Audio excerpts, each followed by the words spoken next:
Hello दोस्तों, मैं हूं अक्षय और आज मैं हिंदी वर्णमाला का पार्ट सेकंड लेकर आया हूं। इसमें क्या है कि पहली बात तो ये है कि अगर इसको बहुत डीप में पढ़ाया जाए और तो इसका बहुत लंबा वीडियो बनेगा 2-3 घंटा का, लेकिन आप लोग देखेंगे नहीं। तो क्या है, मेरा उद्देश्य है कि छोटे छोटे वीडियो बनाऊँ, उसमें आपको जितना हो सकता है उतना पॉइंट सारे लेकर चलूँगा। जो भी एग्ज़ाम के लिए जो भी ज़रूरी है वो सारे पॉइंट लेकर चलूँगा। तो अभी मैं इसके इसके जो हमने कल हमने पढ़ा था कि स्वर और व्यंजन क्या क्या होते हैं, वो हमने पढ़ा था। आज हम व्यंजन को, जो खासतौर हम लिखवा रहे हैं स्पर्श व्यंजन, इसमें बहुत ज़्यादा क्वेश्चन पूछे जाते हैं। तो हम इसको बहुत डीप में पढ़ाएंगे और एक एक चीज़ तुमको बताएंगे। और सबसे बड़ी चीज़ है कि ये सारे चीज़ें ना तुम पढ़ तो कहीं से भी लोगे, लेकिन चीज़ें याद नहीं होती हैं। तो हम आपको कोशिश ये करेंगे कि जो जैसे हमने याद रखी हैं वैसे आपको याद करा दें। ठीक है। तो हम स्पर्श व्यंजन इसमें 25 वर्ड होते हैं। ठीक है। तो हमने कावर्ग, चावर्ग, टावर्ग, तावर्ग, पावर्ग। अगर आपको ये वर्ग याद नहीं रहते हैं तो आप ये हमने कल आपको बताया था कचट तप, कचट तप। तो ये कावर्ग, चावर्ग, टावर्ग और ये तावर्ग और ये पावर्ग, ऐसे आप याद रख सकते हैं। ये डा और ढा में ये जब ये अड़ा ये बिंदी लगते हैं नीचे, तो ये उच्छिष्ट व्यंजन, इन्हीं को बोलते हैं उच्छिष्ट व्यंजन। क्या बोलते हैं? उच्छिष्ट व्यंजन। ये हमने कल आपको बताया था, उच्छिष्ट। ठीक है। और ये जो लास्ट के वर्ड है, पंचम वर्ड, इन सभी को बोलते हैं अनुनासिक। ठीक है। जो अनुनासिक वो वर्ड हैं जो नाक और मुंह दोनों से बोले जाते हैं, और जो अनुस्वार होते हैं वो केवल जो नाक से निकलती है हवा, जो नाक से बोले जा सकते हैं, ऐसा बोलते हैं। जैसे कि अंग है, ये जो आपका है ये विसर्ग में आता है, विसर्ग में। ठीक है। अंग जो है ये आपका अनुस्वार है। क्या है? अनुस्वार। और जो आपका आहा है ये तो विसर्गी है, लेकिन जो ये वाला अंग है, ये वाला, ठीक है, चंद्रबिंदी वाला, जो चंद्रबिंदी वाला होता है इसको आप क्या बोलते हैं? अनुस्वार, अनुनासिक। ठीक है, अनुनासिक। ठीक है। तो ये नाक नाक के द्वारा बोले जाते हैं, नाक के द्वारा, और ये नाक प्लस मुंह। ठीक है। ये है। अब हम इसके आगे, ये जो है इम्पोर्टेंट बहुत है, जो हमने ये लिखा है number first, second, third, fourth, fifth. ये इसका मतलब ये है कि जब हम आपको वो बताएंगे अल्पप्राण, महाप्राण और ये सघोष और अघोष, वो बहुत ही इम्पोर्टेंट है चीज़ें। देखो अभी हम बताते हैं। सबसे पहले तो ये आपको 25 वर्ड याद होने चाहिए। इसमें डायरेक्ट क्वेश्चन पूछ ले जाते हैं कि जैसे धा की, मतलब कुछ भी दा की व्याख्या करो। इसको कौन सा है ये? पहली बात तो ये स्पर्श व्यंजन है, और इसमें अल्पप्राण महाप्राण के लिए पूछ दिया जाएगा, ये अल्पप्राण है महाप्राण है, क्या है ये, है ना। इस तरह से इसकी बहुत सारी व्याख्या हो सकती है। ठीक है। चलो हम इसको मेट के हम अल्पप्राण महा, इधर हम बता देते हैं इस साइड। ठीक है, इसको मेट देते हैं।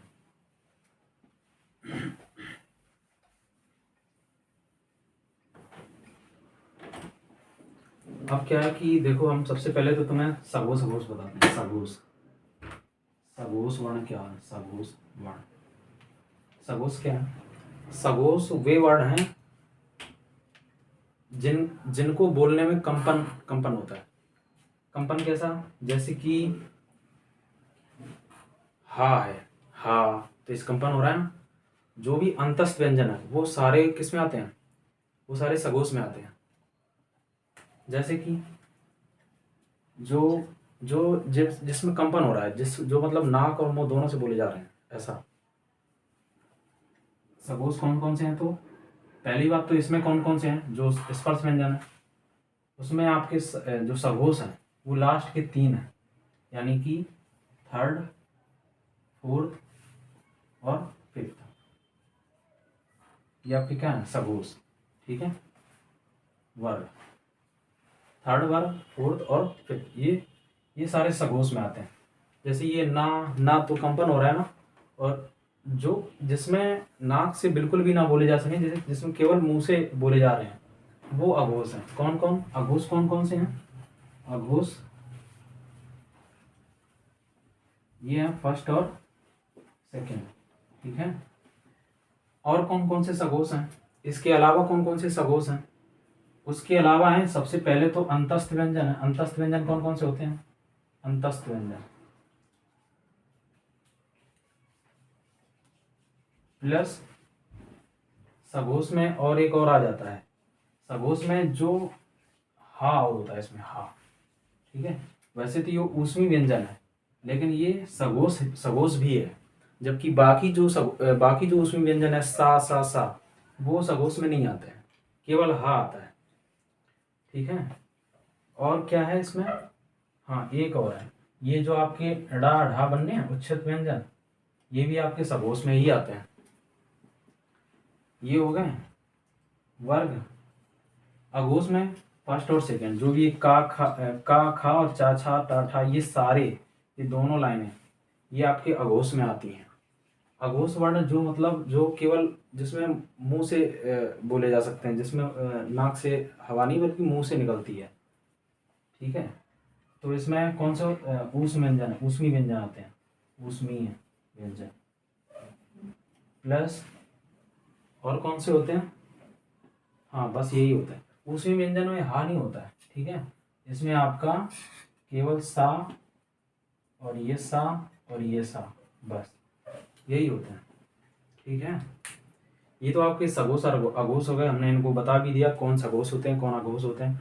बहुत ही इंपॉर्टेंट है, डायरेक्ट क्वेश्चन पूछ लिए जाते हैं किसी भी जिसमें भी हिंदी आती है, किसी भी कॉम्पिटिटिव एग्जाम में डायरेक्ट क्वेश्चन सघोष अघोष के बारे में पूछ लिए जाते हैं, ठीक है। तो अब हम आपको अल्पप्राण और महाप्राण के बारे में बताते हैं, ठीक है। इसको याद रखने का यही तरीका है कि ये आप याद रखिए कि ये जो लास्ट के 3 लाइनें हैं इनको बोलने में कंपन हो रहा है और नाक से ये निकल रहे हैं हल्के से, गा है ना। जो का खा है वो पूरी तरह मुंह से बोले जा सकते हैं। तो ये जो 3 है लाइनें हैं, थर्ड फोर्थ और फिफ्थ, ये सघोष के अंदर आती हैं। और अंतस्थ व्यंजन में अंतस्थ व्यंजन कौन कौन, ये तो आपको पता ही होगा, या रा ला और वा, ठीक है। ये आपके अंतस्थ व्यंजन, ये भी सघोष है, ठीक है। अब आपको हम बताते हैं अल्पप्राण और महाप्राण। अल्पप्राण, ठीक है, अल्पप्राण और दूसरे हैं महाप्राण। महाप्राण, ये अल्पप्राण और महाप्राण क्या है। अल्पप्राण मतलब जो ऐसे वर्ड जो अगर हम मुंह से बोलें तो बहुत ही कम वायु निकले, कम हवा निकले, और जो ऐसे वर्ण जो मुंह से जब हम बोलें तो वायु बहुत ज़्यादा निकले तो वो महाप्राण की श्रेणी में आते हैं। जैसे अल्पप्राण में कौन कौन आते हैं, अल्पप्राण में आपके आते हैं इसमें एक फर्स्ट वर्ग, थर्ड और फिफ्थ, ठीक है। 1 3 5 ये आते किसमें, ये आते हैं आप अल्पप्राण में। जैसे का बहुत ही कम हवा निकल रही मुंह से, है ना। और ऐसी ही जैसे का गा ड़ा, ऐसी इसमें च ज, है ना। इस तरह से जो मुंह से जो कम वायु निकल रही है ना वो अल्पप्राण की श्रेणी में आते हैं। और प्लस में ये आते हैं अंतस्थ व्यंजन, अंतस्थ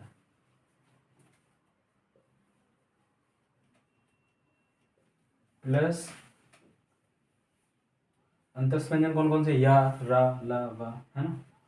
और कौन से अल्पप्राण में ये तो आते ही हैं, ठीक है। हाँ, और इसमें केवल ड़ा आता है। और महाप्राण में ये सेकेंड और फोर्थ, ठीक है, ये महाप्राण में वर्ग आते हैं।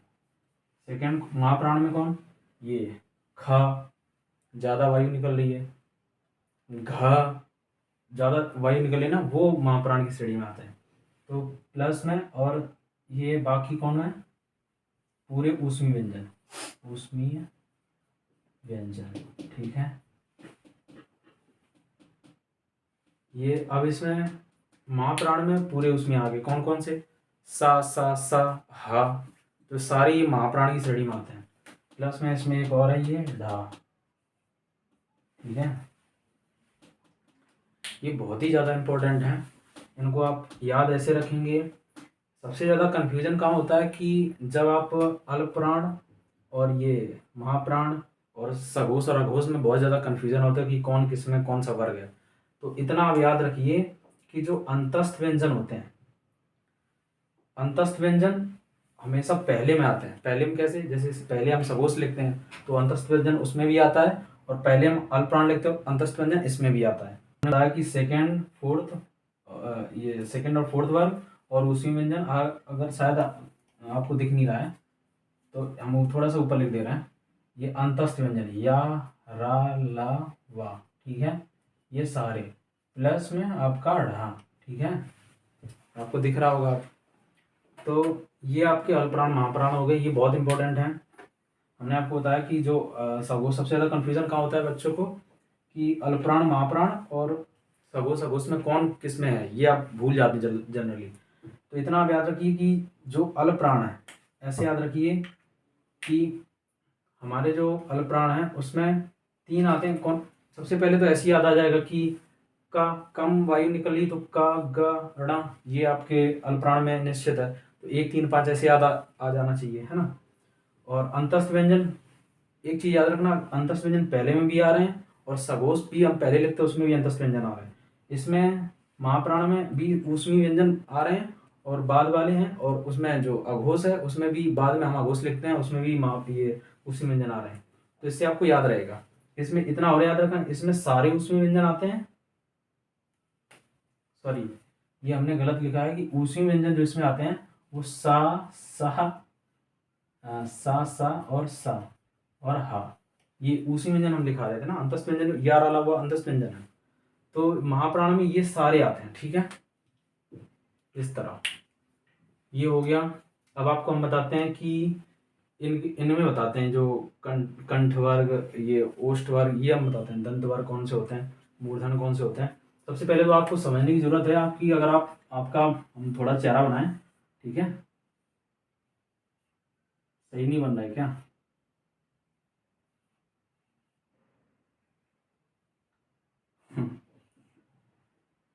थोड़ा बस हम समझने के लिए बना दे रहे हैं, ठीक है।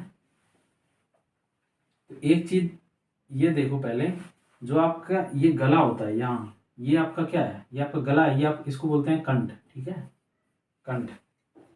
और जो आपका ये जो ये छत है ना जीभ के ऊपर वाली, ये जो छत है, इसमें जो ये पिछला हिस्सा होता है इसको हम बोलते हैं तालु, ठीक है, तालु। और जो जो ये जो छत है इसका जो अगला भाग होता है इसको हम बोलते हैं मूर्धा, मूर्धा, ठीक है। और जो ये जो दांत हमारे होते हैं, ठीक है, ये दांत, दांत के जस्ट ऊपर वाला हिस्से को हम बोलते हैं दंतव, ठीक है, सही है ना, कंठ, तालु, मूर्धा, हाँ ठीक है, इसको हम बोलते हैं दंतव, ठीक है, दंतव के स्थान। और दांत के जस्ट पीछे जो होता है उसको हम वर्तस्व बोलते हैं, ऐसा कुछ थोड़ा पता है, ठीक है। तो ये होता है, इसको आप समझ लो। और जो ओंठ है उसको ओष्ठक बोलते हैं, ठीक है, ओष्ठक, ठीक है। इसको आप याद रखिए थोड़ा, कौन कहाँ बोला जाता है, तो हम इसको बताते हैं। ये जो आपके होते हैं ये, इसको बोलते हैं, ये सारे होते हैं जो कावर्ग होते हैं वो हमारे पूरे होते हैं कंठ वाले, ठीक है, कंठ, कंठ वाले। ये चा वाले ये होते हैं तालु, ठीक है। और ये टा वाले ये होते हैं मूर्धन, क्या होता है, मूर्धन। ये मूर्धा से बोले जाने वाले वर्ड हैं, यहाँ से बोले जाने वाले वर्ड हैं वो टा वाले हैं। टा बोल के देखिए तो समझ में आ जाएगा। और जो ता वर्ग हैं ये हमारे हैं कौन से, दंतव, ठीक है, दंतव। और ये पा वर्ग है ये ओष्ठव है, जो ओठ से बोले जाने वाले हैं वो पा वर्ग है, ठीक है। इसमें और सारे वर्ड आते हैं वो अभी हम आपको पूरा लिखा देते हैं। एक बहुत ही अच्छी एक ट्रिक है, ट्रिक कह लो या सूत्र कह लो, फार्मूला कह लो, जो भी कह लो, बहुत ही अच्छा है। उसमें उसमें उससे क्या है कि आप सारे ये वर्ड याद रख पाओगे कि कंठ, कंठ में कौन सारे वर्ड आते हैं, ये मूर्धा में कौन से वर्ड आते हैं, ये आप उस फार्मूले से आपको याद आ जाएगा। हम अभी लिखाते हैं फार्मूला वो, है ना। एक सेकेंड अगर रोको तो ये हम इसको थोड़ा मिटा दें।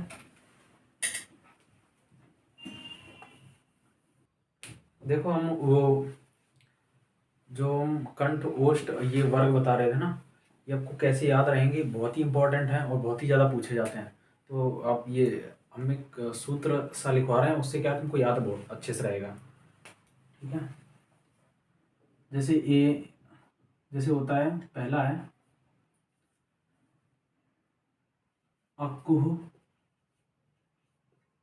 विसर्जनीय, विसर्जन है ना।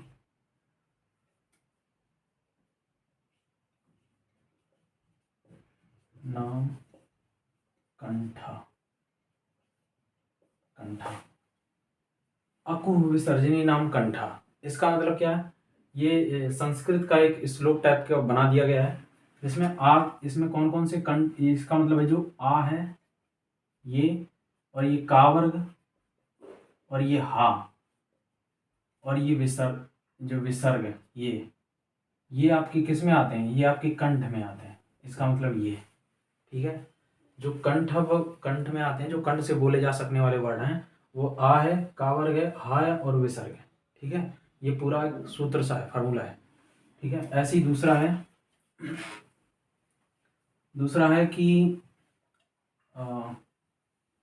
इचुईसा नाम तालाब, इचुईसा नाम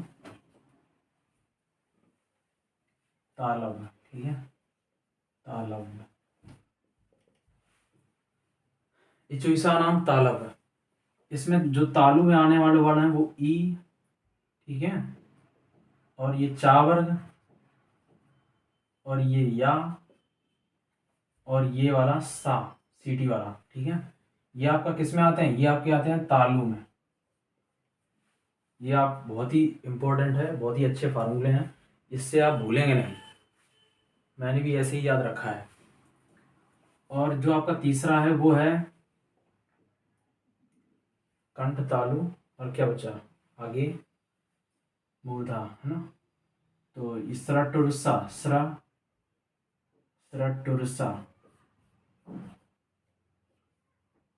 टुरसा, नाम मूर्धन, ठीक है।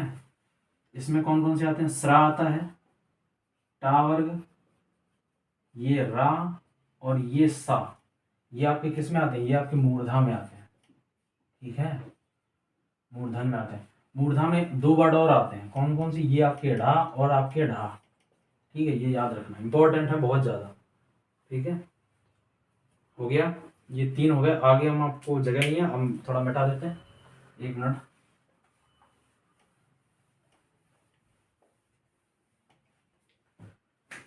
चौथा है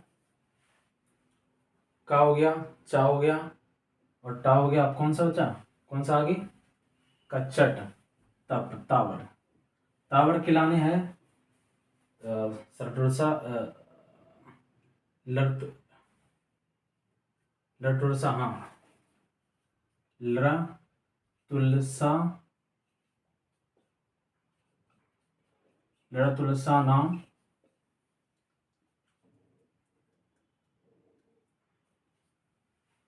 लड़ा तुलसा नाम का आगे दंतव्य, ठीक है। इसमें कौन कौन सा, ये लरा आ जाता है, ये तावर्ग, ये आपका ला, और ये सा, ठीक है। ये आपके सारे काय में आते हैं, दंतव से जो बोले जा सकने वाले वर्ड है, ठीक है, दंत से। अब आता है 5वां ओष्ठव वाला, ठीक है। तो अपूध मानीय नाम ओष्ठव, अपुद्धमानी नाम ओष्ठव, ये नाम अपुध। इसमें कौन कौन से ऊ आता है, ऊ या ऊ आता है इसमें, और ये पावर्ग, ठीक है, पावर्ग, और आपका,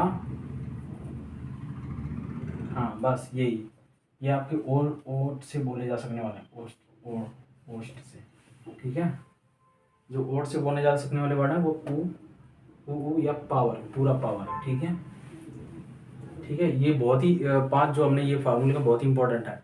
वैसे आपको शायद याद ना रहते, लेकिन इससे आपको याद रहेंगे, इसको आप बस रट लेना, कई बार लिखोगे या पढ़ोगे तो याद हो जाएंगे। तो एक और है, जैसे कि ए दैतो नाम कंठ तालव, कंठ तालव। जो कंठ और तालु से बोले जा सकने वाले हैं वो ए वाले हैं। कौन कौन से? जो ये ए और ये वाले, ठीक है, ठीक है। और जो एक और है 7, जो ओ वाले हैं, ओ दैतो नाम कंठोष्ठ, कंठ और ओष्ठ, यानी जो कंठ और ओष्ठ से बोले जा सकने वाले वर्ड हैं वो कौन सा? ओ है, ओ, ठीक है। कंठोष्ठ से बोले जा सकने वाले हैं। ओ दैतो नाम कंठोष्ठव, ठीक है। ए दैतो नाम कंठ तालव। ये जो हमने जो फार्मूले टाइप के ये लिखा है बहुत ही इंपॉर्टेंट है, इससे आपको याद रहेंगे। और एक और है, एक सेकेंड मिटा लें थोड़ा सा।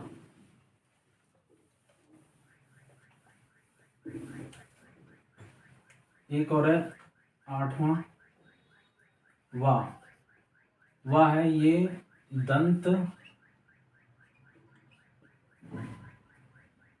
और प्लस ओष्ठ, ये वाह प्लस फा, ये दोनों ही दंत और ओष्ठ मतलब ओठ से बोले जा सकने वाले वर्ड हैं, ठीक है। ये जो हमने लिखा है ये बहुत ही इंपॉर्टेंट है, डायरेक्ट क्वेश्चन इसमें पूछ देते हैं कि जो दा है वो कैसे बोले जा सकने वाले वर्ड हैं। तो इसमें मतलब ऑप्शन आते हैं ऐसे कंठ तालु ये सारे, तो आपको बताना होता है, ठीक है। एक चीज़ और, ये हमने जो बताया बहुत ही इंपॉर्टेंट है। एक चीज़ और, जो आपको का वर्ग ये लिखाए हैं, जो 25 वर्ड लिखाए हैं उसमें जो लास्ट वाली लाइन है, ठीक है, पंचम जो ये आपके ड़ा और आपके या पेड़ा और ये ना और माँ, ये जो सारे वर्ड हैं इसको हम नासिक के वर्ण कहते हैं, नासिक, ठीक है, जो मतलब नाक से बोले जा सकते हैं, ठीक है, नाक से जो निकलते हैं। और इसमें एक चीज़ और है कि हाँ, एक चीज़ हम बताना आपको भूल गए कि जो भाषा की क्वेश्चन डायरेक्ट पूछा जाता है, बहुत इंपॉर्टेंट है कि भाषा की सबसे छोटी इकाई कौन सी होती है। तो हम पूरा लिखा दे रहे हैं, ऑप्शन आते हैं, पूरा लिखा दे रहे हैं, आप लिख लो इसको। भाषा की सबसे छोटी इकाई, सबसे पहले जो भाषा जहाँ से स्टार्ट होती है, सबसे पहले तो ध्वनि से स्टार्ट होगी ना, तो ध्वनि, इसके बाद आपका आता है, ध्वनि से बनते हैं क्या? वर्ण या अक्षर, ठीक है। इससे क्या बनते हैं? इसके बाद बनते हैं, अक्षरों से बनते हैं क्या? शब्दांश मतलब जो शब्द से छोटे होते हैं, शब्दांश, जैसे उपसर्ग या प्रत्यय, ठीक है। इसके बाद क्या? इसके बाद आपके उपसर्ग प्रत्यय के बाद क्या आते हैं? पूरे शब्द, ठीक है। शब्द से क्या आते हैं? उपवाक, शब्दों से फिर मिलकर उपवाक बनते हैं, उपवाक, शब्दों से मिलकर क्या बनते हैं? उपवाक। उसके बाद क्या बनता है? उसके बाद पूरा वाक्य बनता है, वाक्य के बाद रचना बनती है, रचना से अध्याय बनता है, अध्याय से बुक बनती है, बुक यानी किताब, ठीक है।